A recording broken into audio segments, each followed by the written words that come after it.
Hello guys, welcome back to our channel. और मैं आ चुकी हूँ एक ऐसे हॉरर स्टोरी को लेकर के जो कि है बहुत ही ज्यादा डरावनी।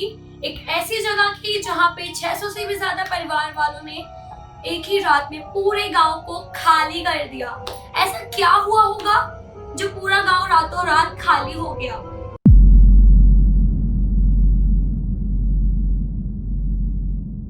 तो ये बात कर रही हूँ राजस्थान के कुलधरा गांव की, जो कि जिसमें से 18 किलोमीटर की दूरी पर स्थित है ये गांव। और इस गांव में करीब 600 से भी ज्यादा परिवार रहा करते थे और वो लोग बहुत ही ज्यादा खुश रहते थे, मिलजुल कर रहते थे। उन सब में बहुत ही प्यार था। वहाँ का राजा जो था सालम सिंह, वो बहुत ही ज्यादा बेकार राजा था, जिसे कह सकते हैं बहुत ही ज्यादा दुष्ट और बहुत ही अत्याचार करने वाला राजा। वो अपनी प्रजा का बिल्कुल भी ध्यान नहीं देता था और अपनी प्रजा वालों को मारता पीटता था और औरतों के साथ बहुत ही ज्यादा अत्याचार करता था। उसका जो महल था वो गांव से काफी दूर था और वहाँ पे जो औरतें थी वहाँ पे जाना बिल्कुल भी पसंद नहीं करती थी। वो डरती थी कि वो राजा इतना दुष्ट अगर वो हमें देखेगा तो हमारे साथ कुछ गलत ना करे, तो वो लोग वहाँ पे नहीं जाया करते थे। सन 1825 की बात है, जब एक पंडित की बेटी वहाँ पे पानी भरने गई थी कुएं से, तो राजा की नजर उस पंडित की बेटी पर पड़ जाती है। जब वो पंडित की बेटी को देखता है तब उसे किडनैप करने की कोशिश करता है, लेकिन तभी वहाँ पे मौजूद जो और औरतें थी उसके साथ वो उसको बचा लेती हैं और घर पे लेकर आती हैं। तो जो वो राजा होता है वो पंडित की बेटी के घर पे चला जाता है और कहता है कि मैं तुम्हारी बेटी को उठा के ले जाऊंगा, और उसमें बहुत सारे कर लगा देता है कि तुमने इतना दिया था।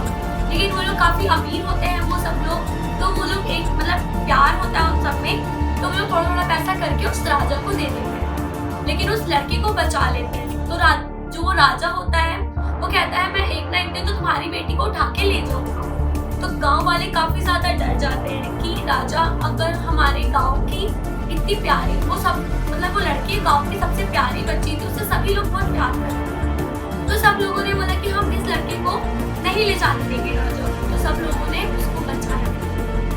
तो राजा ने बोला कि अमावस्या के 3 दिन बाद मैं गांव में आऊंगा और इसको उठा के अपने साथ ले जाऊंगा।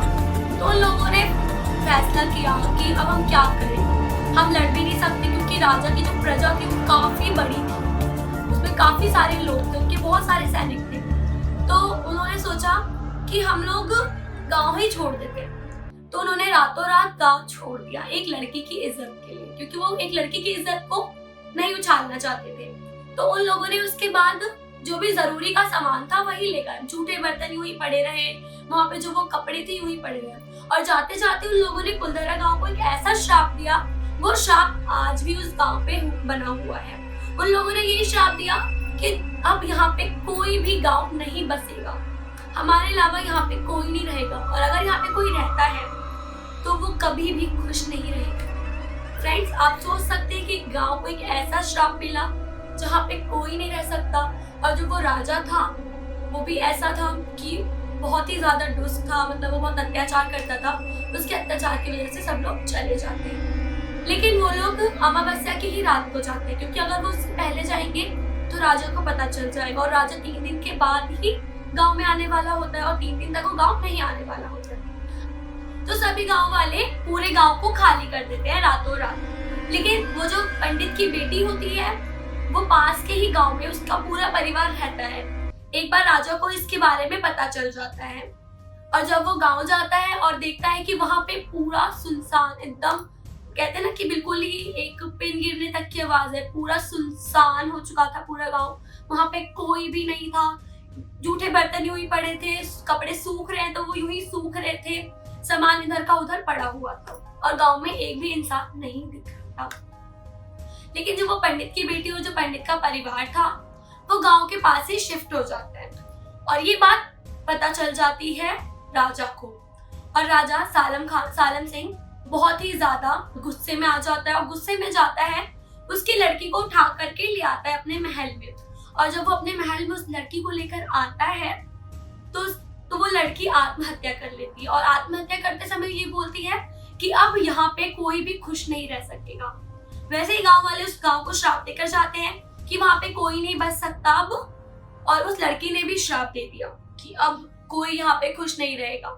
राजा भी कुछ समय के बाद मर जाता है, वो भी वहाँ पे खुश नहीं रह पाता है। फिर एक गांव वहाँ पे बसता है, वो भी वहाँ पे खुश नहीं रहता है। और उस गांव के लोग जब वहाँ पे बसते हैं तो उन लोगों का ये कहना था कि वहाँ पे मतलब कोई औरत वहाँ पे घूमती है, बच्चे रोते हैं, वो औरत की पायल की आवाजें आती हैं और वो लोगों के गेट को खटखटाती है और बोलती है खोलो खोलो खोलो मुझे बचाओ। और जो भी उसकी जब इस आवाज को सुन करके उसकी मदद करता है, वो लड़की उसको या तो पागल कर देती है या तो वहीं पे ही मर जाता है। तो ऐसा चलता रहा और वहाँ पे फिर कोई नहीं बसा। वो पूरा गांव खंडर बन चुका है। आज भी वहाँ पे आप जाएंगे तो आपको वहाँ पे कोई भी इंसान नहीं दिखेगा। और यही बात है उस गांव की, उस गांव को खंडर बनने की। उस गांव में अब कोई नहीं रहता है और वो गांव पूरा का पूरा सुनसान पड़ा हुआ है। तो दिल्ली से कुछ पैरानॉर्मल एक्सपर्ट वहाँ पे जाते हैं 2013 में, वहाँ पे ये जांच करने की यहाँ पे कोई पैरानॉर्मल एक्टिविटी तो नहीं हो रही है, कोई काला जादू तो नहीं हो रहा है। जब लोग वहाँ पे जाते हैं तो उनको एक एहसास होने लगता है कि वहाँ पे कुछ है। वहाँ की सारी सड़कें बिल्कुल वीरान है, एकदम खामोशी छाई हुई है और वहाँ पे एक ऐसा श्राप लगा हुआ है और वहाँ पे एक ऐसी चुड़ैल घूम रही है। चुड़ैल भी कह सकते हैं, किसी स्पिरिट, उसी औरत की, उसी बच्ची या फिर उस लड़की की जो आत्मा है वहाँ पे भटक रही है, कुछ भी कह सकते हैं। तो जब वो पैरानॉर्मल एक्सपर्ट वहाँ पे जाते हैं, वहाँ पे वो लोग रात तक नहीं रुक पाते। वो 7 बजे के बाद उस गांव को खुद ही छोड़कर रिटर्न आ जाते हैं। वो इतना ज्यादा डर जाते हैं। वहाँ पे क्या होता है ये तो मुझे नहीं पता, लेकिन उस पैरानॉर्मल एक्सपर्ट का कहना ये है कि उस गांव में बहुत ही ज्यादा नेगेटिव एनर्जी का मिलना, मतलब उनको नेगेटिव एनर्जी बहुत ज्यादा मिली उस जगह पर। वो लोग वहाँ पर नहीं रुक पाए रात तक और रिटर्न आ गए। और वहाँ के गांव वाले कहते हैं कि जिसके ऊपर राजा ने अत्याचार किया था, जिन लोगों के ऊपर, जिन औरतों के ऊपर और बच्चों के ऊपर, वो सारी आत्माएं वहाँ पे भटक रही हैं, उनको अभी तक शांति नहीं मिली है। और वहाँ पे एक ऐसा खजाना छुपा हुआ है जिसकी रक्षा वो आत्माएं करती हैं। अब ये कहानी यहीं पे खत्म होती है, लेकिन अगर आप कभी भी राजस्थान गए हो या फिर कभी आपने कुलबंगा गांव गए हो या फिर वहाँ के किसी को जानते हो तो कमेंट करके बताना, क्या ये स्टोरी आप लोग को पता थी? क्या आप इसके बारे में पहले से ही जानते थे? और ऐसी मेरी बहुत सारी हॉरर वीडियोस हैं मेरे चैनल पे, उस वीडियोस को देखिए, अपने फ्रेंड्स लोग में शेयर कीजिए। और अगर आपके पास कोई ऐसी स्टोरी है तो मुझसे शेयर कीजिए। लाइक करें, शेयर करें। अगर आपने सब्सक्राइब नहीं किया तो मेरे चैनल को सब्सक्राइब करें। हमारी वीडियोस को देखने के लिए उस बेल को दबाइए ताकि आपको मेरी नोटिफिकेशन फटाफट मिल जाए। Okay, bye bye.